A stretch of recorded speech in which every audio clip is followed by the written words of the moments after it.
Cette vidéo est sponsorisée par Cambly, plus d'informations en fin de vidéo. Petite moustache, petit bonnet, voilà, pourquoi pas? Pourquoi pas? On est parti pour une nouvelle vidéo, let's go. Bon, on va pas se mentir, il y a des philosophes dont la vie est cool à raconter, et puis il y a tous les autres, et Hegel, il fait clairement partie des autres, voilà. Déjà, sa pensée, elle est vraiment compliquée, hein, avec tout un système de dialectique et d'esprit absolu, mais en plus, encore 2 siècles après sa mort, lire directement du Hegel et espérer tout comprendre, c'est vraiment mission impossible. Franchement, allez-y, hein.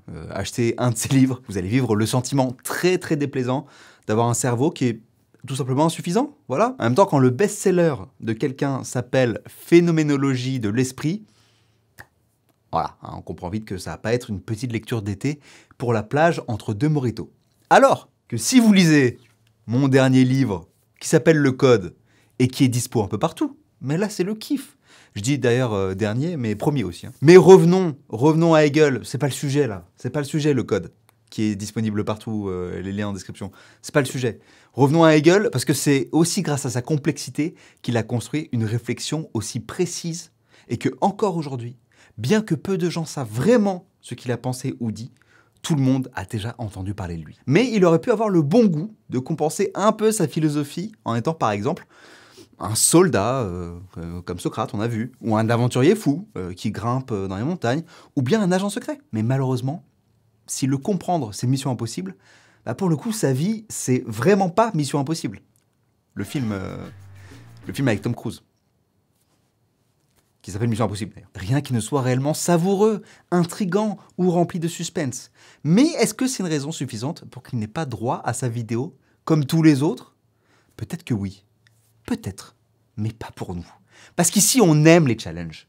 Et c'est pour ça qu'on va aborder quelques-uns des thèmes les plus intéressants de son existence afin de rendre passionnante, ensemble, la vraie vie de Hegel. Normalement, là, le générique qui part, mais juste je me rends compte que c'est peut-être pas assez clair. En gros, on va pas faire sa vie de manière chronologique comme ça, on va plutôt voir des passages qui sont un petit peu marquants. Voilà. C'est parti pour la vraie vie de Hegel.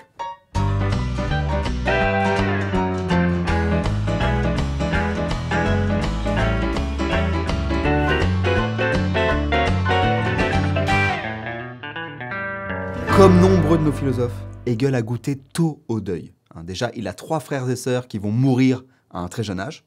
Voilà. On a une période de l'histoire où la mortalité infantile est très fréquente, donc c'est déjà voilà, un gros truc de juste survivre en fait. Mais une fois cette étape franchie, Hegel va connaître le décès de sa mère alors qu'il a seulement 11 ans. Elle va être emportée par une fièvre biliaire qui a aussi failli tuer son mari, le père de Hegel donc, voilà. Et Hegel lui-même. C'est un deuil qui le marque profondément parce que c'était sa mère qui assurait son éducation en lui faisant notamment étudier le latin. Et d'ailleurs, c'est assez rare pour l'époque que ce soit une femme qui se charge d'éduquer les enfants dans des domaines intellectuels, mais elle le fait si bien que Hegel connaissait des déclinaisons de latin à 5 ans. Vraiment en avance le mec, et c'est peut-être pour continuer le travail que sa mère avait commencé sur lui qu'il s'est autant plongé dans la lecture. En tout cas, bien des années plus tard, à 55 ans, il écrit à sa sœur « Aujourd'hui, c'est l'anniversaire du décès de notre mère que je garderai pour toujours dans ma mémoire. » Et ça, c'est beau. Quant à son père, on l'a mentionné un peu plus tôt, son décès va vraiment orienter la vie de Hegel. Il meurt en 1799, Hegel a alors 29 ans, et il peut profiter de l'héritage qui tombe dans ses poches. Voilà. Il quitte enfin le rôle de tuteur qu'il déteste et commence à donner des cours à l'université sans même être payé. Il avait le statut de Privatdozent, voilà, alors ça ne veut pas dire victime bénévole, mais c'est plutôt genre enseignant privé, mais en fait qui ouvre un cours quoi, sans être payé par l'établissement. Mais en quelques années seulement, il a déjà épuisé son héritage, et c'était bien sûr très prévisible à partir du moment où il gagne juste pas d'argent, et il fait juste en dépenser, voilà. Je suis pas comptable, mais ça me semble un peu logique. En plus, il a la bonne idée d'avoir un enfant avec la proprio de son appart, hein, pourquoi pas, et doit donc commencer à payer les couches, le talc et les voyages à Disneyland. Voilà. Donc c'est à partir de ce moment qu'il commence à suer en regardant son compte en banque et qu'il se décide à écrire la Phénoménologie de l'esprit. Quoi de mieux que les ventes d'un bon best-seller pour obtenir sa liberté financière? Et ben Hegel n'en saura rien, parce que son ouvrage n'est tiré qu'à 750 exemplaires. Voilà, ça, c'est pas le nombre de ventes, c'est le nombre de tirages. Voilà. Donc avant de devenir un classique de la philo, c'est juste un flop phénoménal malheureusement. Hegel accepte alors d'être journaliste avant de finir par déboucher sur la carrière académique dont on a parlé juste avant. Alors c'est dommage qu'il ne soit plus parmi nous pour toucher les royalties de son œuvre. parce que ça aurait été autre chose. Voilà. Clairement, il aurait pu être Privatdozent toute sa vie et quand même prendre l'abonnement annuel à Disney.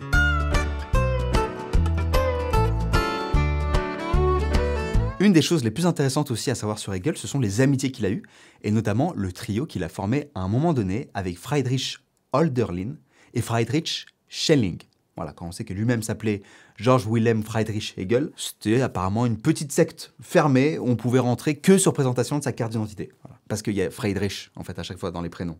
Donc sous-entendu, fallait qu'il y ait Friedrich sur la carte d'identité. C'est ça la blague. Je sais pas si c'était clair cette vanne, on va avancer. La raison pour laquelle ce trio va rentrer dans l'histoire, c'est pas juste parce qu'ils ont le même nom, au cas où vous l'aviez pas compris, mais c'est parce que tous les trois vont finir par devenir des gens très célèbres. Hegel, ce sera pour son impact sur la philosophie occidentale, grâce à ses travaux sur la dialectique, tout comme Schelling, penseur lui aussi, un peu moins connu quand même, qui va se concentrer sur la philosophie de la nature et de l'identité. Et Hölderlin, par contre, c'est le sentimental de la bande, puisqu'il deviendra un poète romantique. Et à eux trois, ils vont beaucoup marquer un pan de la pensée allemande de l'époque, initié par Kant, et qu'on appelle l'idéalisme. Mais avant de rentrer dans la légende à ce point, ils étaient simplement des étudiants un peu rebelles. Ils se sont rencontrés pendant leurs études au séminaire de Tübingen, une ville dans le sud de l'Allemagne, et ce qui a vraiment consolidé leur amitié, c'était une vraie haine contre les règles de l'établissement. Tübingen, c'était une école où tout le monde devait porter un uniforme noir, les étudiants étaient toujours surveillés, et ceux qui ne suivaient pas les règles pouvaient même passer une nuit dans la prison de l'endroit. Alors déjà, une école qui avait une prison, c'était peut-être pas le meilleur départ non plus. La seule école qu'on imagine avoir des barreaux, c'est l'école des avocats, quoi. Parce qu'ils passent le barreau, en fait, c'est le nom de l'examen des avocats. Enfin bref, voilà, c'est ce côté rebelle qui a vraiment lié les trois Friedrich, et leur amitié va même se prolonger par la suite. Hölderlin va par exemple dégoter un job de tuteur à Francfort pour Hegel, qui va donc assurer l'éducation des enfants d'une famille aisée. Mais c'est un truc qui va vite l'ennuyer, et donc il va préférer rejoindre Schelling à Iéna, une ville qui est comme un peu le Coachella des penseurs, et les deux vont fonder un journal ensemble appelé le Journal critique de la philosophie. Donc voilà, c'est des amitiés plutôt fructueuses, et c'est drôle de voir que la vie de trois penseurs aussi connus se sont croisés. Et d'ailleurs, pour l'anecdote, ce n'est pas la seule fois que Hegel aura un contact avec des célébrités, puisqu'il partage pendant une très courte durée le même espace-temps que Napoléon Bonaparte. En fait, c'est en 1806 à Iéna, pendant que Napoléon remporte une bataille décisive. Hegel, lui, il est en train d'écrire son futur classique, Phénoménologie de l'esprit, et c'est quelque chose qui va beaucoup le marquer, au point où il écrit « J'ai vu l'empereur, cette âme du monde, sortir de la ville pour aller en reconnaissance. C'est effectivement une sensation merveilleuse de voir un pareil individu qui, concentré ici sur un point, assis sur un cheval, s'étend sur le monde et le domine. » Il y a un terme en anglais qui s'appelle starstruck, qui désigne le moment où on est ébloui parce qu'on voit une star. Voilà, je pense qu'on peut dire qu'après avoir rédigé une telle description, Hegel était très légèrement starstruck.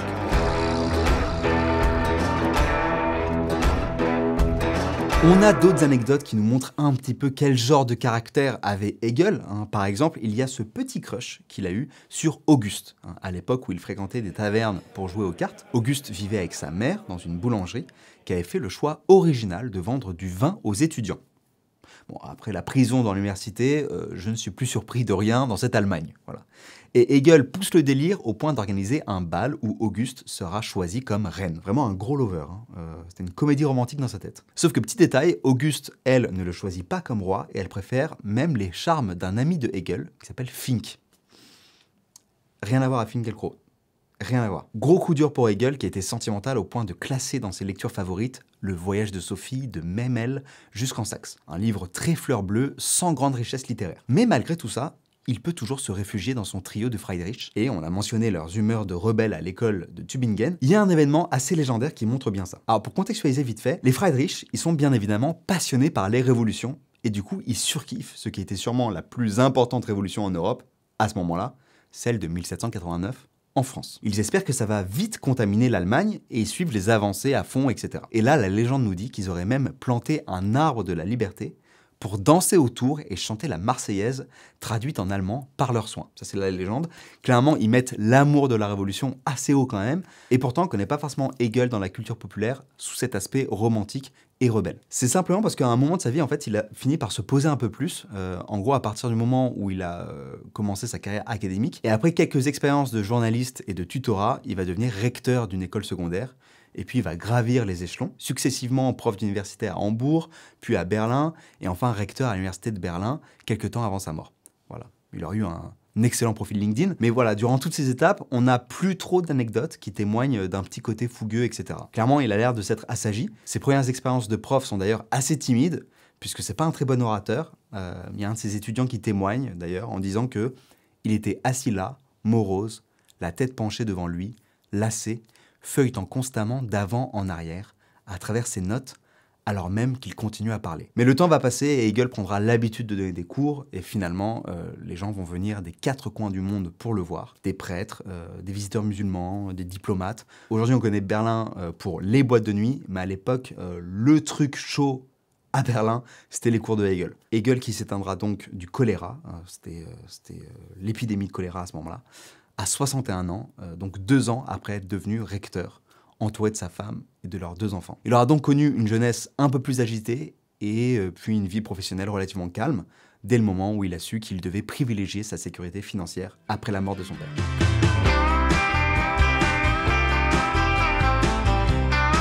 Voilà, une vie assez tranquille pour Hegel, bien qu'elle ait commencé en fréquentant des auberges et en dansant autour des arbres avec ses amis révolutionnaires. Comme on l'a dit, c'est pas l'existence la plus passionnante qui soit, mais elle méritait quand même qu'on s'y penche, surtout au vu de la place de Hegel dans l'histoire de la pensée. Il y en aura d'autres, des philosophes comme ça, et vous me direz ce que vous avez pensé du fait que c'était pas chronologique, mais que c'était plus des focus sur des moments de sa vie, etc.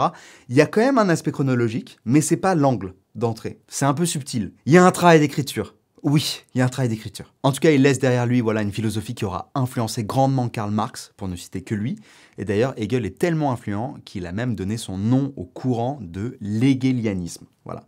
Ce qui est une manière assez claire de savoir que tu as percé. En même temps, quand tu récites des déclinaisons de latin à 5 ans, on peut presque dire que c'était écrit. Après, en vrai, la langue qui compte aujourd'hui, c'est peut-être pas le latin, c'est plutôt l'anglais. Et on n'a pas tous la chance d'avoir étudié l'anglais quand on était jeune. C'est pour ça qu'il y a le sponsor de cette vidéo. Cambly. Il y a quelques temps, je me suis mis à réapprendre une langue et j'aurais adoré que ce soit l'anglais parce que j'aurais pu bénéficier de Cambly. Blague à part, je me suis vraiment rendu compte à quel point c'était une offre cool pour apprendre l'anglais. Cambly, c'est un site qui vous met en relation avec des tuteurs natifs, donc des tuteurs dont l'anglais est la langue maternelle. Alors ça peut venir des US, du Royaume-Uni, Australie, etc. Et donc c'est chambé pour pouvoir travailler aussi des accents, puisque vous pouvez choisir l'accent de votre interlocuteur. Enfin, vous choisissez votre interlocuteur et donc l'accent qui va avec. Vous ne choisissez pas quelqu'un et ensuite vous choisissez son accent. Ça n'aurait aucun sens. C'est une méthode qui est basée sur la pratique régulière et l'immersion. Vous faites vraiment votre cours en anglais avec le ou la tutrice. Il y a des cours qui sont individuels et il y a des cours qui sont en groupe. J'ai pu faire les deux, c'est vraiment des ambiances différentes, ça dépend de ce avec quoi vous êtes à l'aise, etc. Mais dans les 2 cas, à chaque fois, c'est avec bienveillance, c'est sans jugement, c'est des gens qui ont l'habitude, voilà. Donc ça dépend vraiment de ce que vous voulez travailler. Si je vous en parle maintenant, c'est parce qu'en ce moment, vous avez 60% de réduction sur l'abonnement de 12 mois. C'est juste la plus grosse réduc de l'année. Et elle est évidemment temporaire, donc faut en profiter maintenant. C'est une super opportunité pour investir sur soi-même. Voilà, je répète souvent à quel point l'anglais c'est important. Je le répète surtout sur Twitch, quand je fais des live Twitch, etc. Genre des fois on fait du React. Ça fait longtemps qu'on n'a pas fait de React. Mais quand on faisait du React, souvent je réagis sur du contenu qui est en anglais, parce que c'est le contenu, la plupart du contenu que je consomme, c'est du contenu en anglais. Quand je fais mes vidéos, les recherches, souvent, c'est en anglais. Autre chose avec Cambly, vous pouvez décider des thématiques que vous voulez aborder. Ça peut être, par exemple, je sais pas, vous voulez préparer un concours particulier, ou préparer un entretien d'embauche, ou vous voulez préparer un voyage dans un endroit particulier.